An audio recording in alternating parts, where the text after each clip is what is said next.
Bugün sizlerle beraber PUBG Mobile oynuyoruz. Evet sevgili abiler. Şu an Mehmet Kırat oynuyor. Yani adamları öldürüyor şu anda, şaka gibi. Görüyor musunuz? En güzel oyuncusu değil. Ama biraz boktu yani. Bakın tepesi çekiyor. Ve sen istiyorsun. Ne olur? Ölmürik. Aha ölecek galiba. Mehmet kazandı bence. Burada kim var? Bu sonunu kutuda izliyorsun. Bu ne lan? Bu ne lan? Bu ne lan? Sıfırda benim seni. Bir vurdu, iki vurdu, üç vurdu, beş vurdu. Niye böyle olma bak? Bire bassam bile çözüyor. Niye öyle oldu? Ha böyle. Evet. Kayıttı. Ben de niye? Aklımızın manesi yakışıksı yani. Bak sen ne bileceksin. Bak çöz. Yani neyse. Başlayalım. Bu oyunu da unutmam lazım Ezbeste. Eğer bu oyunu dersen markalı. Neyse elmasım var. Ha? Neyse. Neyse.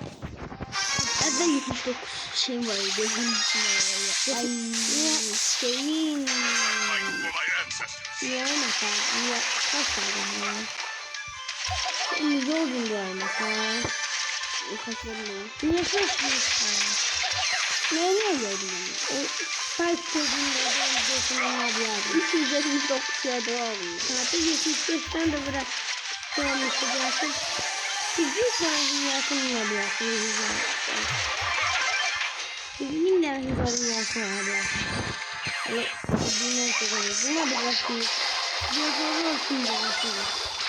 Onları da bağırmıştırabilirsiniz. Konuşalım. Abla değilsiniz. Bunlar bot ya. Bot Mehmet kaçar. Üf adam oturdu.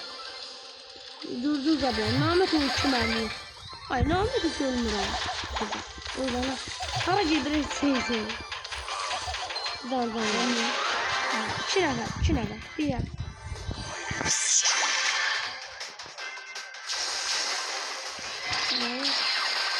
Böyle.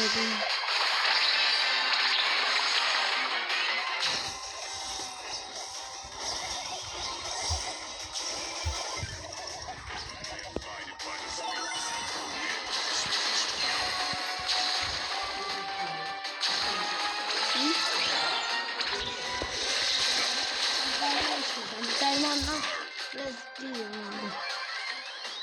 Lan dostum. Nerede alıyordu? Bir öldü yere dostum. Yandı.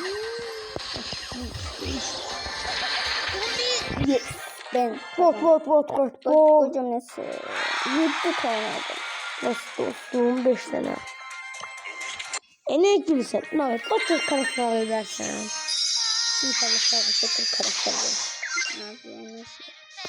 Ben Ne oldu? Kaydım vakti bitmedi.